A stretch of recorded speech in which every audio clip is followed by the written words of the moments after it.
Okay, so I'm so pleased that you're taking time to join us today. This session is hosted by Concordia University's Alumni Relations as part of our See You at Home virtual programming series. My name is Christina Ramsey, and I am the Alumni Officer Global Networks here at Concordia. Also joining me today is my colleague Olivia Picciarelli, Alumni Officer of External Partnerships, and together we will be moderating the chat environment, and I will relay your questions to our speaker. First, some housekeeping.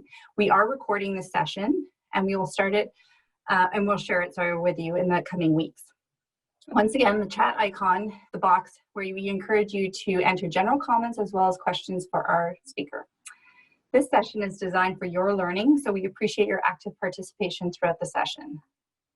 Welcome to How to Improve Your Wine Tasting and Buying Skills, prepared and led by Concordia alumna, Master of Wine, Jacky Blisson, BA02. Jacky is a Canadian wine writer, educator, and consultant. If one counts the adolescent years she spent nosing old Bordeaux with her father and poring over Hugh Johnson tomes, Jacky has immersed in the world of wine for over 30 years. After obtaining her Bachelor of Arts degree at Concordia in Communication Studies, Jacky moved to Burgundy to pursue a career in wine. While completing an advanced master's in wine science and international trade at the CFPPA de Bonn and AgroSup Dijon, Jacky worked harvest seasons in Bonn and Walker Bay, South Africa. During her 11-year sojourn in France, Jacky held successive positions as UK and North American export sales manager for Burgundy Fine Wine brokerage Domaine Wines and major Southern Rhone Valley winery Gabriel Memphre. Since returning to Montreal, Jacky has focused on sharing her passion for all things vinous through freelance writing, frequent masterclasses, fine wine consulting services, and judging. In her free time, Jacky also produces YouTube wine education video series. Jacky is proud to be the first Master of Wine in Quebec. We're delighted to have her with us, so let's get things started. Please welcome Jacky. Thanks, Christina. Thank you so much, everybody. Good evening. Thank you for joining me. We're going to jump right in. So grab your wines, get comfortable. I recommend pouring them out now if you haven't already done that, just to let them aerate a little bit in your glass. And we're going to, as Christina mentioned, we're going to talk about improving your wine tasting skill and your wine buying skills. So we're going to start talking about wine tasting. Why is it important? A lot of people say, oh, I don't want to sniff and swirl, and I feel like I'll look pretentious, and why can't I just, drink my wine and not think about it? And you can, absolutely, but there are a few fundamental things when you think about wine tasting that can really enhance your enjoyment. So first of all, why do people taste wine and analyze it? Why does the waiter bring it over, pour it for you, and wait for you to sniff it? That is mainly to check if it's in good condition. So when people talk about wines being corked or oxidized or having reduction, they're referring to wine faults. So these are bacteria or spoilage yeasts or molds that can come into contact with the wine during the aging, the bottling, or even in bottle, and they can taint the flavor.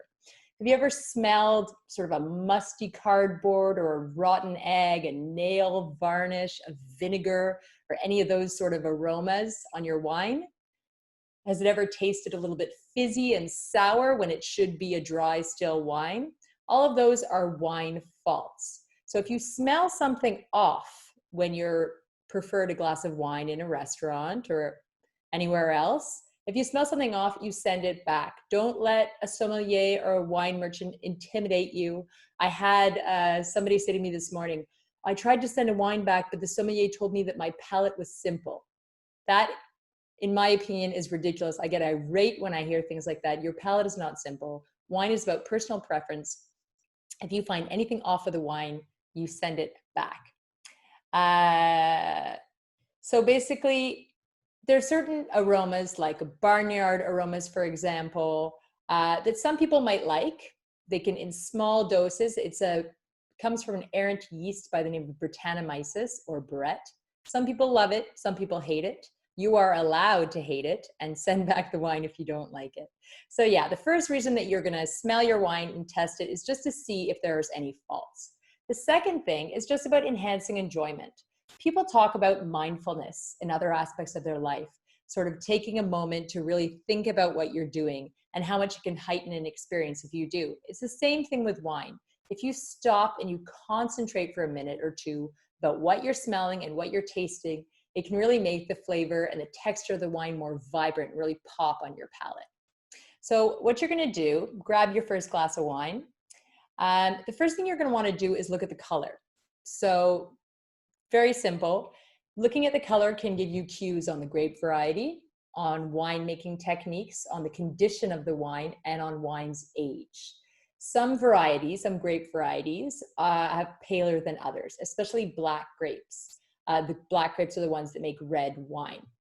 This is because the color pigments for wine are found in the skins. So grapes with thinner skins will have less color pigments. So these are grapes like Pinot Noir or Cinsault or Grenache, whereas grapes like Cabernet-Sauvignon, Syrah, and Malbec have a thicker skin, so they might seem darker.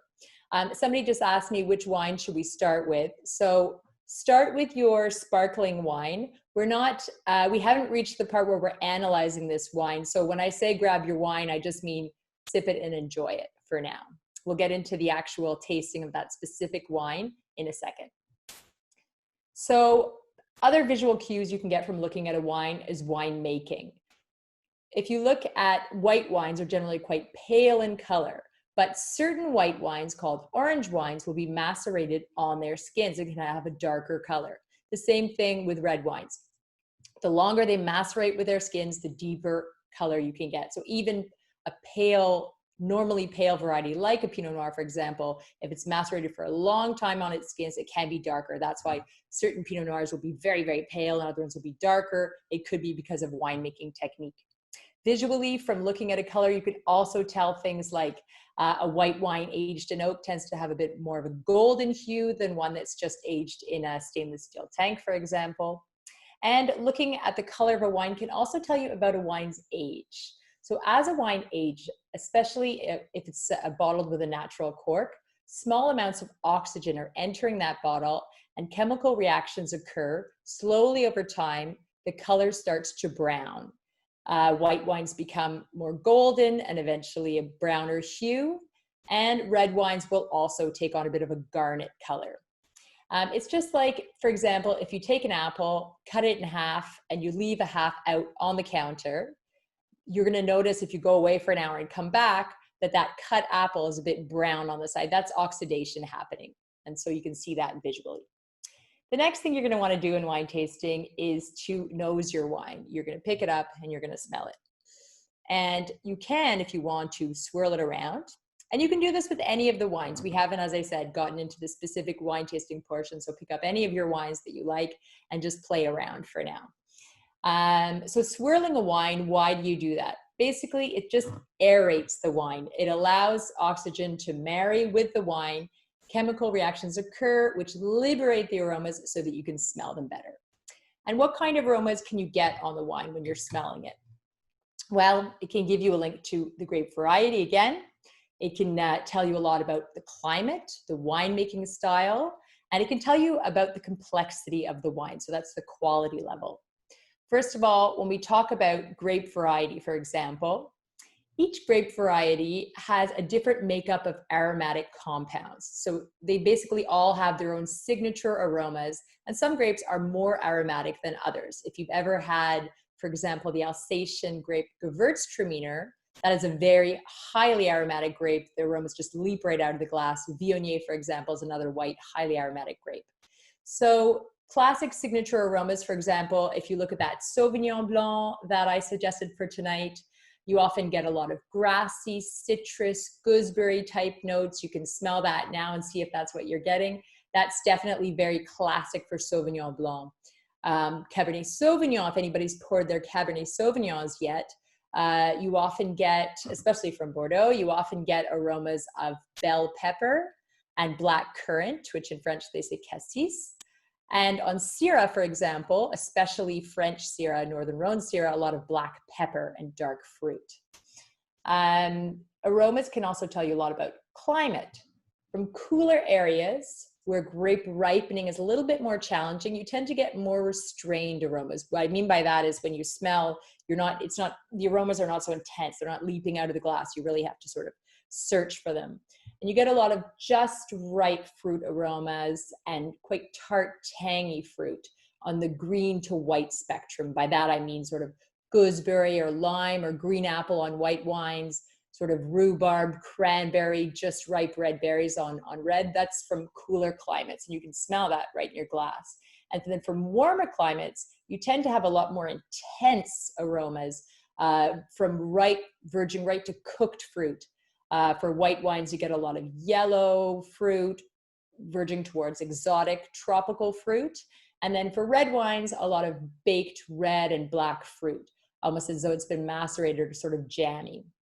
You can also, from smelling a wine, find out things about winemaking. For example, if you're getting very pure fruit aromas, it's likely been fermented and aged in a neutral vessel. And by that, I mean no oak. I mean something that doesn't impart any aromatics to the wine, like a stainless steel tank or a concrete vat.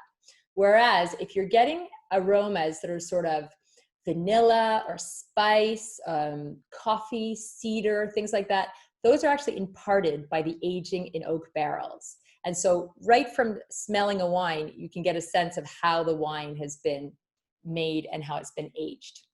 You also, as I was saying earlier, get cues on wine quality.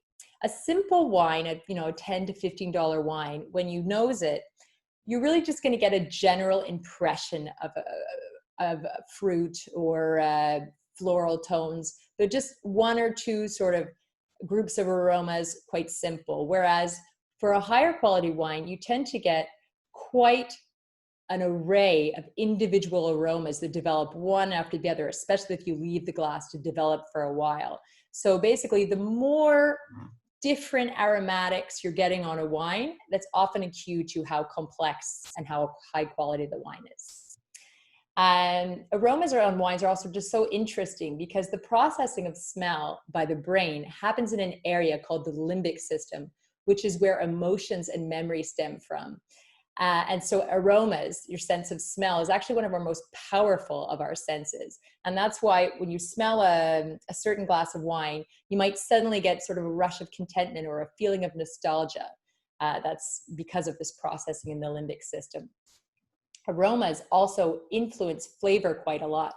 Your taste buds actually perceive only 5 things: sweetness, saltiness, bitterness, a sour sensation, and umami, which is sort of a savory sensation. But for flavor to develop on the palate, molecules of the food or beverage actually have to travel to the nasal cavity via a passage that connects the nose to the back of the throat. And then signals are sent to the brain that transforms those basic tastes into flavors. So if you can't smell, you can't taste. So this is one of the reasons that COVID is such a concern for wine lovers. So the next thing you're going to do, you've looked at your wine, you've got the cues from the visual cues, you've nosed your wine, and now the best part, you're going to taste your wine. So you might often see winemakers or wine experts take their wine and slurp it. You don't have to do that. Some people get a little bit intimidated by the action, but it's the same thing as swirling it around. It basically just aerates it on your palate and really liberates those flavors. And so what do you get when you're tasting the wine? Well, you get the taste, what I was saying, those basic primary tastes: sweet, salty, bitter, sour, umami. You also get the flavor development. You get a sense of the body. Is it quite light on your palate? Is it more medium bodied? Is it full bodied? You get a textural array. And by this, what I mean is we tend to think that wine is all about smells and flavor, but there's actually a tactile component to wine tasting, how it feels on your palate. So there's certain wines, for example, certain light-bodied Pinot Noirs and Gamets can feel really light and smooth, almost silky on the palate. Certain light whites as well. A red wine that's quite smooth, but a little bit fuller bodied, like let's say an Australian Shiraz, will feel almost velvety on the palate. Whereas a wine that's got a bit more body, a bit more robust potentially a little bit more astringent and dry, might feel almost grainy on the palate. So there's a textural element that you want to pay attention to. Tasting the wine can also give you cues on winemaking, just like smelling it. All those aromas of vanilla and spice and espresso that I was talking about that allude to oak, you can also taste those on the palate. You can also get a sense of quality, the balance of the wine, the length, how long do you sort of perceive it on your palate after you've swallowed, how concentrated is it on the palate, how dense is it? These are all things that lead you to understand, is this a fairly simple wine or is this a more complex wine? You can also get a sense of a wine's age. So younger wines tend to be very fruity and floral, maybe a little bit herbal, whereas older wines take on what we call tertiary aromas. And these are sort of things like nutty flavors, dried fruit, potpourri, leather. Those are sort of the flavors that develop as a wine has aged for a long time. So now what we're going to do, we're going to get to the tasting component, which everybody enjoys, and we're going to break down the building blocks of wine structure. So for me, that starts with sweetness or dryness. So people get really nervous about sweetness levels. I hear people asking all the time, oh, is there any sweetness to this wine? Really worried about this as though it's a bad thing. But the sweetness level, it's not actually about the actual number, the actual grams per liter in the wine. It's how you perceive the sweetness. So Christina, if you want to jump on, grab your sparkling wine. So the sparkling wine, I suggested everybody get one that's a Brut. And I have a Canadian sparkler, a great producer from Nova Scotia called Benjamin Bridge. You see the word Brut there on it. So Brut basically means that there is, usually for a Brut sparkling wine, there is anywhere from 9 to 12 grams per liter of sugar, something called dosage in sparkling wines. And what's great about these wines is you have 9 to 12 grams per liter of sugar. And if you were to pour that into a glass of water, it would seem really, really sweet. But if you taste this now, you'll see that it seems much drier. And that's because the acidity in the wine is balancing out that sugar. Christina, does that taste sweet to you? It does, indeed. Yours does taste sweet to you? Yeah. Well, you've completely disproven my argument then. But don't take my word. No, don't. No, but what a lot of people tell me is that they taste these sparkling wines and you tell them there's 12 grams per liter of sugar, which on a still wine would seem actually quite sweet. But because a lot of sparkling wines are made in regions, where's your sparkling wine from? Piedmont de Bourgogne in, hold on. Piedmont de Bourgogne is a perfect choice because they tend to be quite high in acidity. They're picked early so that they have high acid. And that acid is there to balance out that sugar. So I hope. But is it because I've already tasted my white and my red? Does that affect it? It could. Okay. And different people perceive sweetness and dryness in a different way. But the exercise here is just to understand that the way you perceive things like sweetness is altered by other factors of the wine that bring all the elements into balance. And so if you have lower acidity, sugar is going to stand out more. A wine like, if you've ever tried, for example, Viognier is a white wine that has quite low acidity. And any sweetness on that wine really stands out and seems almost cloying and heavy on the palate, even if it's only 4 or 5 grams per liter, which is far less than a sparkling wine. Whereas wines that are quite high in acidity, from the Loire Valley, for example, Vouvray is an appellation that makes Chenin Blanc wines that generally have a little bit of residual sugar. Some of them can be quite sweet, and some of them have just a little bit of sugar, but such high acidity they seem bone dry. So the idea is just to understand that sweetness is a matter of perception. It's also integral to a lot of wine styles. When you're thinking about a Sauterne or a port or some of those dessert wine styles, you know, you could make them drier, but you would lose all of the signature of that style of wine. So, and also when you compare wine, people talk to me and worry about sweetness all the time. But when you compare wine to a glass of juice, or a Coke or a Sprite or anything like that, it has far, far, far less sugar. And when you compare it to spirits and to beer for the same alcohol by volume, most dry still wines have far fewer calories. So I have a question from Susan and Paul. They want to know, should you swirl a sparkling wine? You were talking about swirling at the beginning to see the colors and whatnot. Is that the same for sparkling wine? So it's always, first of all, it depends what type of glass you're using. In a flute, it's harder to swirl it because you don't have a whole lot of room at the top. But you absolutely can. Maybe not very aggressively. You don't want it to froth up or anything, but it will still help to liberate those aromas. It's harder to swirl it around on your palate. You might just want to swirl it like this, but it definitely does have the same effect on a sparkling wine as it does on a white or a red. So go for it. Just make sure you have room at the top of your glass. Great. I'm going to do a better job at the next one for white and red. I'll listen in better. Great job. You did a great job. So the next thing that we're going to taste, the next thing we're going to talk about, we talked about dryness and sweetness as part of wine structure. The next thing we're going to talk about is acidity. And the reason that we're taking this all one by one is to understand how they all fit together to make balance on a wine. The most important thing about wine tasting and wine enjoyment in general is balance, is finding, and that's personal to each person, what you think is harmonious in terms of acidity being too high or too low, something being too sweet or too dry. That's all very personal. And where you find something to taste harmonious, that's the balance for you.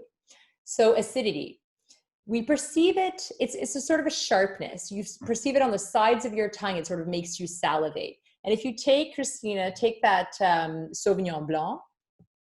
I picked Sauvignon Blanc because it's quite a high acid, light-bodied white wine. You can use, there's quite a number of others. For example, tonight I grabbed a Gruner Veltliner. I have this bottle here. It's quite nice. It's in the stores right now. It's called Crazy Creatures. What region from Austria. It's a Gruner Veltliner. Okay. But I did suggest a Sauvignon Blanc because it's just easy to find in the stores, and it really highlights the example of. So if you take a sip of that, you'll really sense that acidity right away. As I said, it's a sharpness. It makes you salivate. You feel it in the side of your tongues. Yep. And the amount of acidity in a wine, as I said, is very personal. What you find to be too high or what you find to be pleasant. Some people find Sauvignon Blanc a little bit too aggressive for their palate. Other people love it.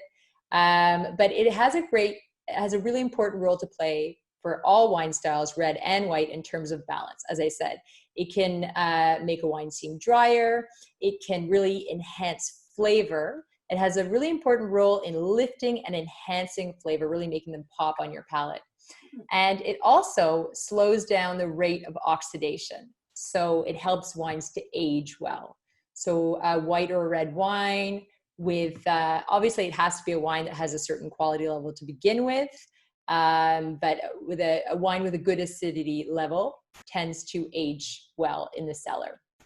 So carry on enjoying that Sauvignon Blanc. And we're going to talk, the next thing that we're going to do, we'll come back to all these wines and you can sip them as we go through as you like. But the next thing we're going to do is talk about alcohol and the role of alcohol in wine. A lot of people think that alcohol is just, there to mellow you out, give you a nice buzz at the end of a hard day. But actually, it has a huge role to play in the flavor and in the texture of wine. So if you taste plain water against a vodka water mixture, this is something I suggested. So if everybody just grabs a glass of water, and then you take another glass and you pour yourself just sort of a 3/4 water, 1/4 vodka mixture, and set them down side by side. So Christina, do you have that? I do. I have mine. Yeah. There you go. So if you taste the plain water, and then you taste the vodka and the water mixture, you'll notice a couple things. First of all, the vodka mixture tastes a little bit sweeter, even though it's just ethanol and water vodka. There's no sugar in vodka. It's the alcohol just gives it that perception of a subtle sweetness. It also, if you go back to the water right after you taste the vodka mixture, the water seems thinner on your palate. Do you see what I mean? I do. it sounds silly to say watery, but it's thinner. It tastes more meager on the palate, whereas the vodka mixture tastes slightly thicker, weightier. And that's the glycerol in the alcohol. It has an effect that's sort of mouth coating. And that mouth coating effect is really interesting because it diffuses the flavor all around your palate. So has anybody tasted any de-alcoholized wines? This is something that a lot of people, as they're looking for lower alcohol options, something that's becoming more and more popular is wines that are made as a regular wine at sort of 13-14%. And then they take it through a sort of a reverse osmosis process where they're actually removing alcohol from it. And I've never tasted a de-alcoholized wine that still managed to taste like a wine. Some of them are all right, but they lose all that mouthfeel, that lovely sort of roundness that the alcohol brings, that smoothness. And you might have noticed also that the vodka mixture has, you might want to taste it again, it also gives a slight bitterness. And not everybody perceives this, but it's an attractive bitterness. You know, they have this great expression in French called amer noble, which noble bitterness sounds strange. So I always say it's more of a sort of a refreshing bitterness, like bitter cocktails, you know, it sort of just refreshes your palate slightly. I agree. Yeah. And some people get that, some people don't, because how sensitive your taste buds are to the different senses is different for each person. So yeah, alcohol has a ton of different roles to play in terms of wine balance and equilibrium, other than just giving you a nice buzz. Another thing that we're going to talk about, and this is where we're going to get into our red wine, our Bordeaux or Nebbiolo. I don't know what people got, but I just suggested a couple different wines that are high in tannins. So tannins is a concept that, go ahead and start sipping that if you like, and I'll just. I got myself a Bordeaux because my husband loves a Bordeaux, so this is the one we got. Me too. I have a Bordeaux Supérieur. It's in the stores right now, Chateau Timberlake, which is quite nice. Great. Yeah, everybody's probably wondering what you're drinking, so there you go. Put that in the comments below. And so tannins basically are just compounds. There's a much more scientific explanation, but I go way over people's heads when I get into it. So basically, they are compounds called phenols, and they exist on the grape skins, the pips of the grapes, and on the stems. And they have an astringent, sometimes bitter, sort of a drying sensation on the palate. And how strong the tannins, how strong you perceive them depends on a couple factors. One of those factors is maceration time. So the longer you leave the skins where the tannins are in contact with the wine, the more of this tannin you're going to get. And you can get, tannins are found in all sorts of foods. One of them is black tea. So if you've ever left a tea bag, for example, in your tea for too long, you're steeping your tea and you forget about it, and you come back half an hour later and you try and drink it, it's terribly bitter. And that bitterness comes from the tannins. So the amount of time that the wine will spend in contact with its skins, that can affect how strong you perceive the tannins.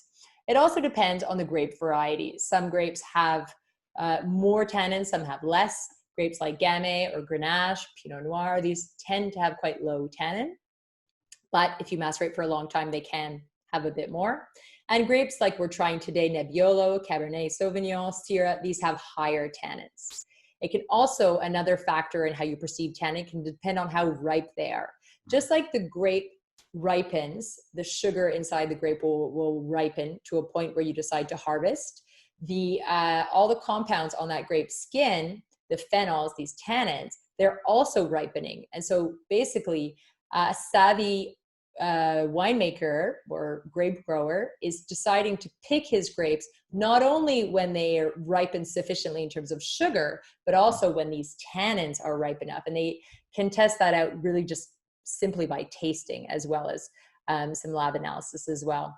So if you're getting very high acidity, tart wines, and the tannins almost have sort of a green vegetal bitterness to them, that can be from an unripe tannin. So if you taste those wines, Christina, have you tasted your Bordeaux? I'm just about to.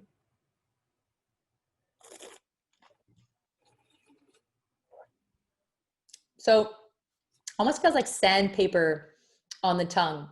And a lot of people say, well, that seems really unpleasant to me. Why would I want a wine that's astringent and drying and bitter?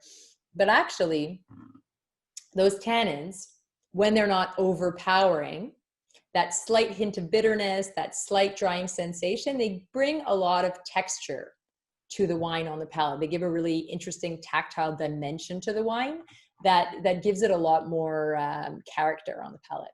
So how are the tannins on yours? Sometimes when they're too young, they can be a little bit aggressive. So sometimes you need to forget about the wine for a couple of years in your cellar. No, it didn't feel too sandpapery, but I did get that. I Like understood what you're saying when I went and I did the slurp. It was it's a greatness and beautiful flavor and a beautiful taste. Mm-hmm. And it's important. The reason that I mention these different aspects of wine structure is that the more you think about them, the more you get a sense of what you like. And when we move into improving your wine buying skills, knowing what you like and what you don't like and being able to communicate that with a sommelier or with a wine merchant is hugely important. So if you taste a wine that's really tannic like this one and you think, oh, that's really drying, I really don't like that, I prefer something that's far smoother and silkier on the palate, knowing that and having that vocabulary is really going to help you then orient somebody who's helping you choose a wine towards something that you know you're going to like. So something Makes sense. Yeah. Tannins as well are natural antioxidants. So wines that have high tannin levels tend to age very well because they're slowing down that rate of oxidation, just like acidity, as I was mentioning earlier, and allow the wines to develop nicely in the cellar. And as tannic wines, as they age in a cellar, those tannins soften over time. It's a term they call resolving. So they become a lot smoother and more mellow if you sort of wait 5, 10, 15 years, depending on the wine. So moving, the next part of the seminar, we were going to talk about, and if anybody has any questions at any time, Christina, feel free to stop me at any time if you have some questions coming through. We do have a lot of questions that have come through so far. You know, we can leave it to the Q&A portion, but there's some great ones, you know, like go ahead, do a couple for sure. Abir wants to know, how can you recognize if wine is aged in oak barrels, stainless steel barrels, or bottles? Okay, so I was speaking about this a little bit earlier, but I'll mention it again. So if you have a wine that you're smelling it and you're really just getting very pure, fruity, floral, maybe even herbal or vegetal type aromas, and that's really all you're getting in terms of aromas and flavors, they tend to be, it's more likely that they would have been fermented and matured in stainless steel or concrete or another vessel like that, which we call a neutral vessel. Whereas if you are smelling things like spicy type, you know, sort of baking spice or vanilla or espresso, coconut, things like that, that is an indicator that the wine has been aged in oak. So at the simplest terms, that's an easy way from smelling and tasting the wine to get a sense of whether it's been oaked or not. Great. And also just quickly, Patricia asked, why are there some white wines minerally in taste?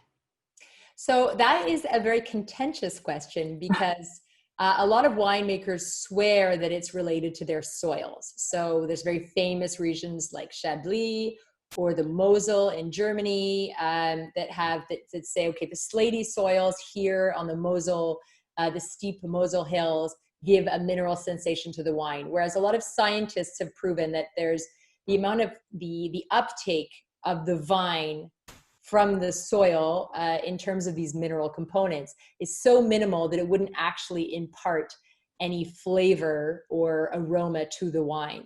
So it's quite contentious because those regions do undeniably have more of a mineral sense to them. So it's hard to know really what it is. It's sort of a mystery in the wine world, what it is that's bringing those mineral sensations. But when somebody talks about a wine smelling or tasting mineral, what they mean is, if you've ever smelled wet stone after a rainfall, gone hiking somewhere in a rocky area and smelled that smell, or a flinty, you know, when you you know, you're trying to light a fire the old fashioned way by whacking two rocks together, that kind of stony smell, that's what they mean by mineral. And on the palate, it's often related to almost like a saline, salty kind of a tang and a tingly sensation. So there's so many questions are coming in, but I'm just wondering, right now, is there a difference between a cork or a screw top in terms of taste or flavor at all? Trish was wondering about that. So not necessarily for a young wine, in terms of taste and flavor, no. But how a wine ages is quite different, because a screw cap, which is just as qualitative as a cork, a lot of people don't believe that, but it is, and the New Zealand and Australian winemakers swear by them.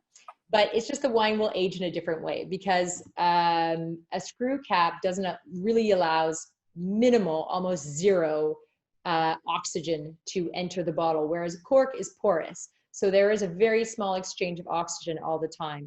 And so as wine ages, that oxygen is causing chemical reactions that's really changing the color, the aromas and the flavors. And you're getting what I was talking about earlier, those tertiary notes, those sort of nutty notes, those leather and dried fruit notes. Whereas in a wine that's bottled with a screw cap, those take a lot longer to start to develop. Oh, interesting. So before we get into the buying portion of it, there's, like I said, a lot, but interesting question. I've been in this situation before as well, but I'll give you a scenario. I've been at a dinner table in a fancy restaurant, and your senior vice president, your director asks you to select a bottle of wine at the table, and you don't really know much about wines, and there is a sommelier, but is there any tips that you can give about those types of situations, and what influences to buy a bottle of wine, at price or taste? So that's actually a great segue, because that's sort of leads into my first of my buying tips.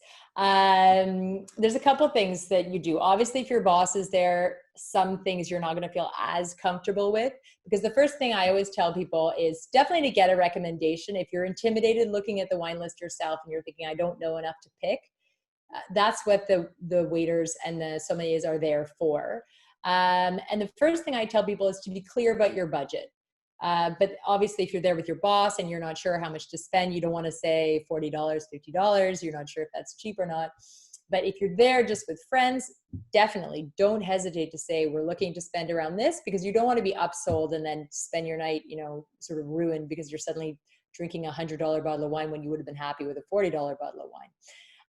Another thing I say, especially if you have people to impress and you don't want to spend hours agonizing over the wine list, is if you know the name of the restaurant, you can go online. Almost every restaurant now has their wine menu online, and you can consult it and think about it and get, you know, some friends to give you a hand and pick something out the day before.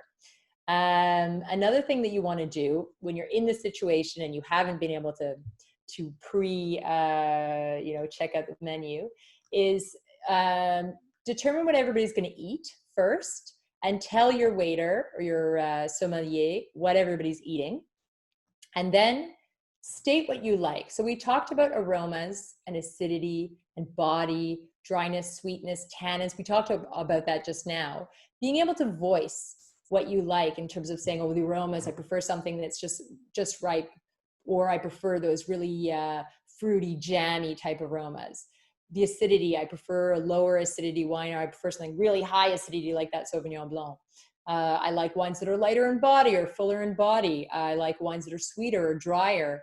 I like a wine that's smooth or that has more tannic. Being able to voice just a couple things, you're giving them so many indicators to then point you towards a wine that you're going to like. Again, if you're trying to impress, and so you don't want to say what you like, you want to pick something that you think they would like, well, you can start with something obvious. You can pick a classic region for a white wine. Chablis, for example, is a classic region for Chardonnay. That usually is a crowd pleaser, and it's an unoaked Chardonnay. So for people who don't like those bigger, buttery wines, it has enough body that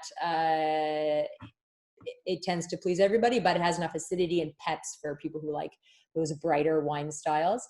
And then for red, you can pick a classic French or classic Italian region, depending on what you're eating, like Bordeaux, like the Rhone Valley.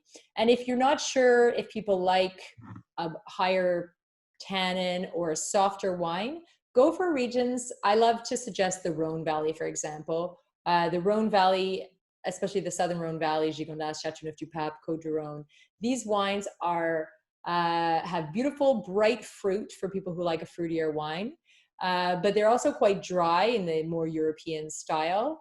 They have a lot of body. They have some tannin, but it tends to be quite rounded. And these are wines that are very versatile with food. They pair with a great range of food, and they're very easy drinking. So they tend to be quite easy. They don't have any sort of hard edges. They don't have the overpowering intensity that some warm New World regions can have, but they don't have quite the austerity that maybe Bordeaux or certain Italian regions might have. So when in doubt, that's a great one. Even for white wines, they have some really nice whites too. Another thing you're going to want to do when you are picking out wine and you're talking to a sommelier, at the moment, you might have noticed that there's a lot of very specific trends in wine, things like natural wine, orange wines, pet nat, a new type of sparkling wine. These can have some, if you're not familiar with them, they can have some very intriguing aromas and flavors. Some of them can taste almost sour. Some of them have quite strong, those farmyard type aromas and flavor as I was talking about earlier. Some have high volatile acidity, and what that means is just, it almost gives like a nail varnish type aroma. Some can be slightly oxidized on purpose, so they can be kind of brown in your glass and taste a little bit nutty. If you like that, that's great. But if you think those sort of styles are a little bit too out there for you or not to your taste, and you want something that's a lot more fruit focused, cleaner, smoother, say so. This is your bottle of wine. You're the one paying for it. Never fear the sommelier. Never be afraid to send a wine back. So I hope that Yes, tip and that that's answered the great. question Thank you and so give you a much. good first tip. It's But, a good segue into the buying skills. absolutely. So that was the first tip. The second tip I would say is to check the vintage. And I don't mean you need to memorize vintage charts and be an expert, but checking the vintage is useful for everyday wines and for special occasion wines. For an everyday wine, a wine that's under 20 bucks, a $10 to $20 wine, you want to buy a recent vintage. These are wines that are made to be drunk young. They're made to be consumed young. The winemaker's intention is to make them smooth and fruity and rounded, and they're not going to necessarily age very well. So if you're buying a wine just for a Wednesday night, look for, especially for white and rosé, you want something that was bottled in the last couple of years. And then when it comes to premium wines, especially from cooler regions, there can be a lot of vintage variation. And what I mean by that is that depending on the growing conditions of a year, a cooler year will give you wines that are a lot more tart on the palate, whereas a warmer year can give you more of a baked wine. And cooler years also give you higher acidity, maybe more pronounced tannins, and warmer years, fuller bodied, rounder wines. So definitely, and you don't necessarily need to learn those great vintages yourself, but ask a sommelier or store staff if you're buying a special bottle for a gift or a special occasion or something you want to put in your cellar, ask them about the vintage and they should be able to tell you. And again, that climate, consider climate. This is my third of my buying tips because climate gives you such a link to wine style. So as I mentioned, if it's from a cooler climate, and this is, easy to know if you're buying a wine from Ontario, that it's a cooler climate. The Loire Valley, for example, in France, cooler climate, Champagne, whereas the Languedoc, warmer climate. And if you're not sure if a region is cool or warm, you can again ask store staff.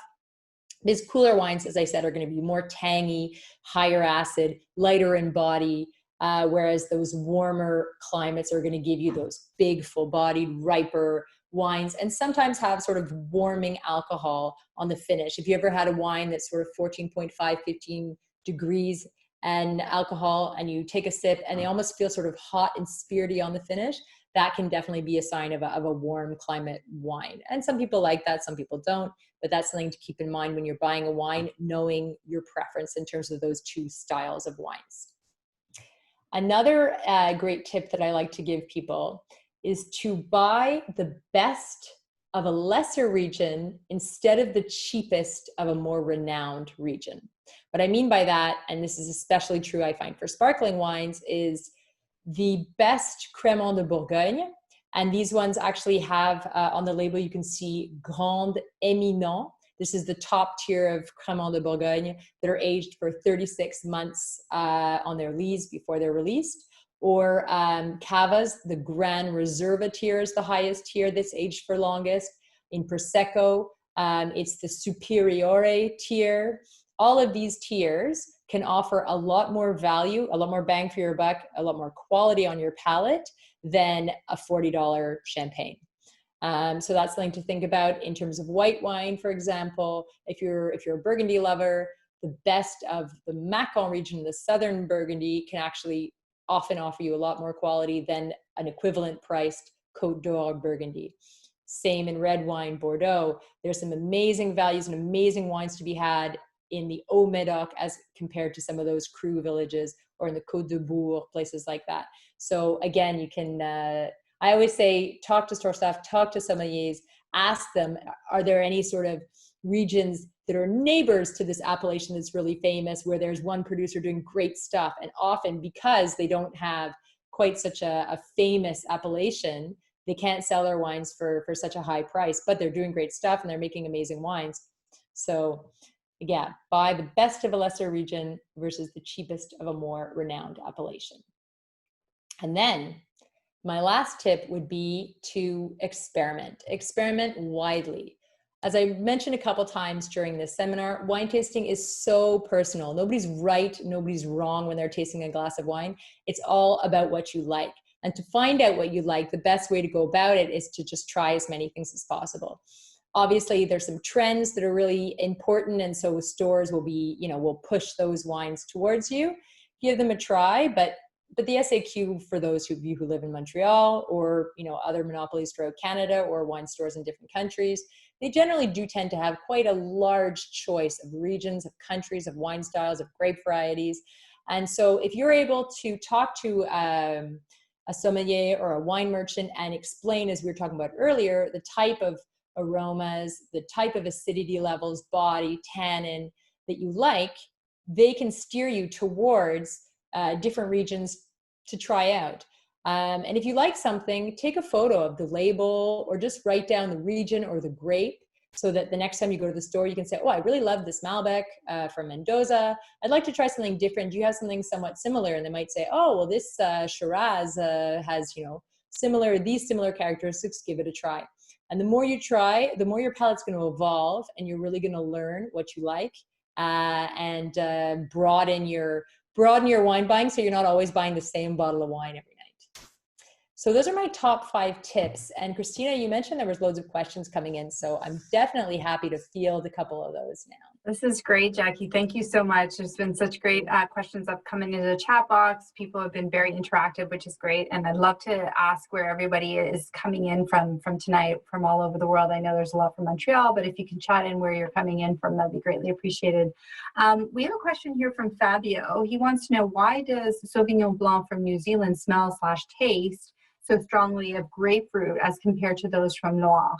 Okay, well, that's a great question. And definitely New Zealand Sauvignon Blanc has a very distinctive nose to it.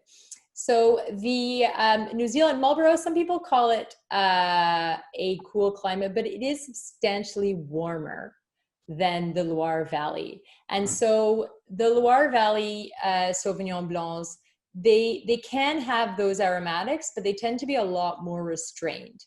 It also has to do with winemaking style. So in New Zealand, they tend to ferment at very cool temperatures in stainless steel tanks. And fermentation at a very, very cool temperature will actually enhance a lot of those exotic notes, and also those kind of grapefruit notes, things like passion fruit, grapefruit, guava, gooseberry, things like that, will really be enhanced on the palate. And that's a very common winemaking technique in New Zealand. Whereas in the Loire Valley, They don't ferment at quite as cool temperatures. Some people use stainless steel, some people use concrete, different things in the Loire, but they don't tend to be fermenting at quite as cool temperature. And as it's a cooler climate, the aromas in general tend to be a little bit more restrained. Great, thank you. And our responses have been great. We've got some people from Bahamas. We've got all over Lima, Peru, Montreal, Toronto, all the way from Laval too. So I have another question. Camille wants to know, what is the difference? It's an interesting one. What's the difference between champagne and sparkling wine? Okay, so Champagne is the name of the region in northeast France that makes a sparkling wine. So Champagne is a sparkling wine. The reason that you can only call Champagne is that they protected, because it's the name of the region, they've really fought in recent years to protect that. So sparkling wine made anywhere else in the world is just called sparkling wine, whereas Champagne, because it's the name of the region, is called Champagne. But there's several different methods of how to make sparkling wine. But Crémant de Bourgogne, for example, what you were drinking, is made in exactly the same way and is even made with the same grapes as a champagne. It's just doesn't have the right to use the word champagne.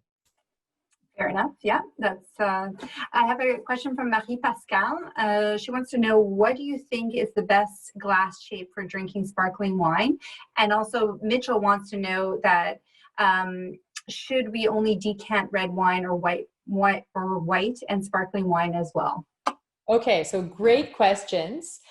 In terms of glass shape, I actually like a glass like this. So not necessarily a champagne glass, because a champagne flute, and I use them sometimes just because I love the shape and it's, I have a great nostalgia around the champagne flute. But in terms of getting the most out of the aromas and the flavors of your glass of champagne or sparkling wine, this has a lot wider of a top to the glass. So it actually is going to liberate a lot more aromas, but it still has quite an elongated shape.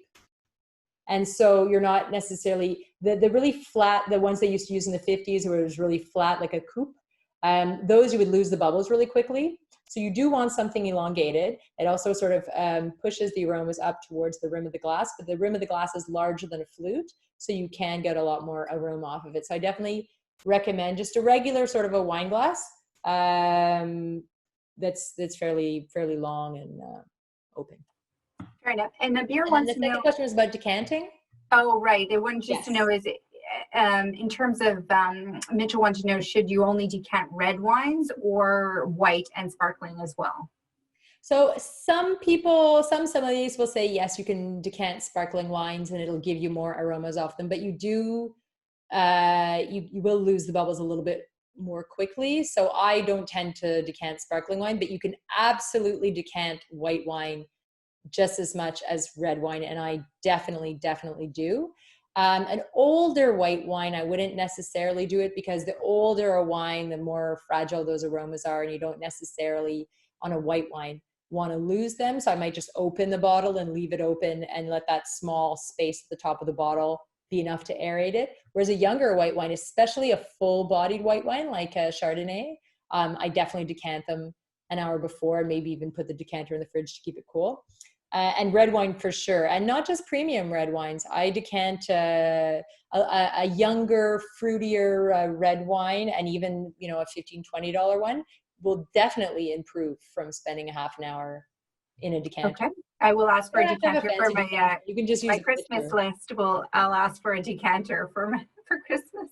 You can use anything for a decanter. You can use a pitcher of water for a decanter. It looks fancier if you have a nice one, but it all does the same job. So Adir wants to know, and it's interesting, he says, is it true that storing wine sideways is better than vertically? And can red be stored unopened in the fridge? So yes, you do want to store your wine sideways. And that's if you have a natural cork. Because if you're storing it sideways, there's a bit of liquid that's always going to be touching the cork and keeping it moist. Whereas if it's standing up, there's a space between the top of the bottle and the cork will dry out over time, and as it dries out, it'll shrink, and it's going to allow more oxygen in, too much oxygen basically, and the wine's going to oxidize faster. So you definitely want to be storing. If you're only keeping it for a short period of time, you can store them standing up, no problem. But if you want to keep them and really allow them to improve with age, then yes, you want to be storing them, cork wines, you want to be storing them on their side. Right. And in terms of, some people are asking about storing them in the fridge, or how is the best way to store something if you're not drinking the whole bottle? Oh, so if you've opened the wine and you want to keep it for the maximum amount of time, it's actually a great idea to put them in the fridge, because the cool temperature of the fridge is going to slow down the oxidation rate. So even your red wines, if you really want to make sure it lasts, if you open it and you leave it on your counter, it'll last about 3 or 4 days, depending on the red wine. Whites maybe 2 or 3 days, reds maybe 3 to 5 days. But if you want it to last a teeny bit longer, make sure you put the cork back in as fast as possible, that you're not leaving it with oxygen. And then, put it in the fridge. And then just remember to take it out, half an hour or so before you want to drink it. I like red wines to be a little bit chilled, but you don't want them just out of the fridge. That's a bit too cold. So I have to ask, because I saw a question from one of my VPs, so I'm going to ask this, is about Canadian wines. I know that Quebec doesn't have the best temperatures to I guess, host a winery, but can you recommend any good Canadian wines? Absolutely. I actually wrote my thesis on Ontario's wine industry, so I can recommend loads. And there are starting to be some good wines in Quebec. I think Quebec has an interesting future with sparkling wines. It's a very cool climate, but sparkling wines, you tend to pick the wines slightly underripe or more on the acidic side because of that dosage that we were talking about earlier. So I think there's some really interesting. I was tasting one from Domaine Saint-Jacques, a rosé brut that's actually available at the SAQ. It's about $30. It was delicious the other day. There's quite a few Muse from Léon Corville. Muse is a beautiful sparkling wine from Quebec as well. In Ontario, there's tons of great producers. I love the wines from Hidden Bench, from Thomas Batchelder. Cave Spring makes some delicious Rieslings that are available here. Flat Rock Cellars has a Pinot Noir that's about estate. It's about $22, which is great value. I think Nova Scotia, like this one that I showed you before, is making awesome sparkling wine. This is Benjamin Bridge. This is sometimes at the SAQ. We don't get enough Canadian sparkling wine at the SAQ for my liking.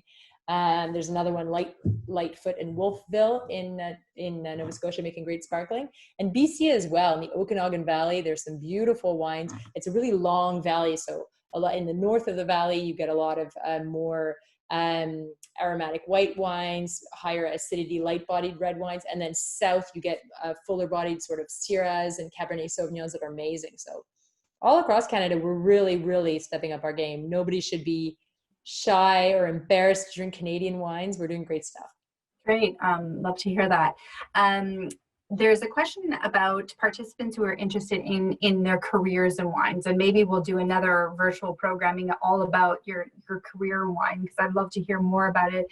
Can you outline the key differences between becoming a master of wine and a master sommelier? Sure, absolutely.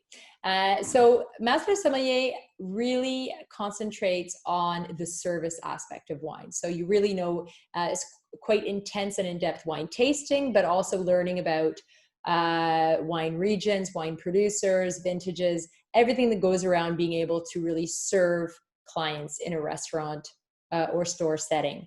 Whereas the Master of Wine is much more of a general course of study where you're really focusing on every aspect. It's holistic, every aspect of the wine industry, from growing the grapes to making the wines to wine marketing and commerce and tasting as well. So it's really for people, the Master Sommelier is for people who really want to work at a very high level as a sommelier, whereas Master of Wine is for people who have, they're from grape growers to winemakers to wine buyers, marketers, quite a vast. Great. And I just recently, I just saw a comment from John. He was asking, I was talking about how in the SAQ, for instance, there's a lot of influence on French wines. And in the SAQ, where I'm in Montreal, you see a lot of wines and maybe a little corner for Canadian wines. Mm-hmm. Is there anything as retailers, or not retailer, as buyers, we can influence any of our SAQs, LCBOs, or any of those liquor stores to try to change that type of habit, or to make it more accessible for all types of wines? Like, what can we do to ask? That's a great question, and it is, with the monopoly market, it's slow because obviously there's no competition, so they're not checking out what the competition is doing. They're basically setting trends. It always makes me laugh when the SAQ employees say, "Oh, this style is not popular," and you're saying, "Well, people are buying what you're putting out." So, you basically what you can do to influence buying decisions in stores and get the wines that you want is just to ask for them repeatedly. Just every time you go into the store, say, "I see you don't have any, Canadian wines," or "I see you don't have any Greek whites," and I love that. And the more people are going in and asking for things they don't have, the SAQ is really good about listening to their store managers and their store staff and hearing what consumers are looking for. So they do have a good program for that. The LCBO, I'm a little less familiar with how the interaction between at the store level and at the head office level. But yeah, I think it's definitely sort of one of those grassroots things of just going in and repeatedly hammering home the styles that you want that you're not finding in the stores. Great. So just before we end, I wanted to ask, can you tell me exactly what you're drinking tonight? People would like to know. Oh, yeah, absolutely. So as I said, I showed you before the Benjamin Bridge. This is, sorry. This is terrible. I've got a timer. The Benjamin Bridge Sparkling Brut. This is from Nova Scotia. It's made in the same way as a champagne, and it's absolutely delicious. Great. As I said, I didn't find, my store did not have the Sauvignon I was looking for. And because I wanted to just illustrate acidity, I picked up another light-bodied, high acid white that I love, a grape called Gruner Veltliner from Austria. And this one's from a region called Kremstal. It's got a cool label. It's called Crazy Creatures. You see this butterfly there? Crazy Creatures.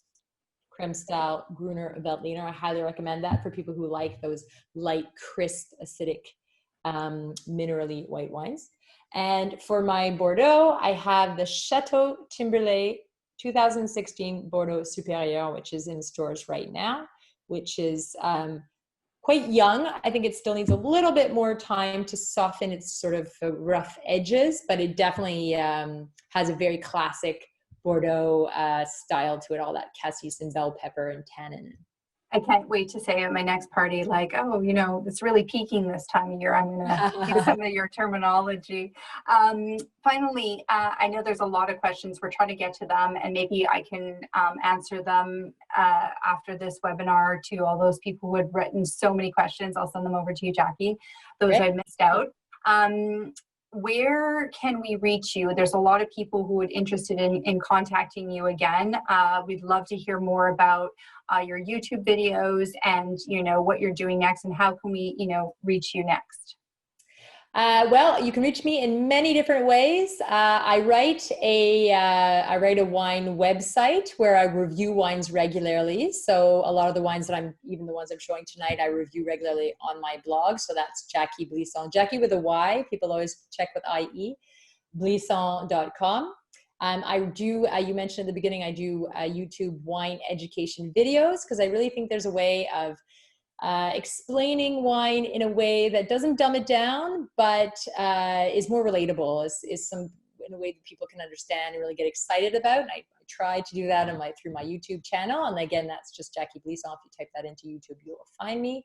And then on social media, I'm on Instagram quite a lot, Facebook, my page, or Twitter at Jacky Blisson.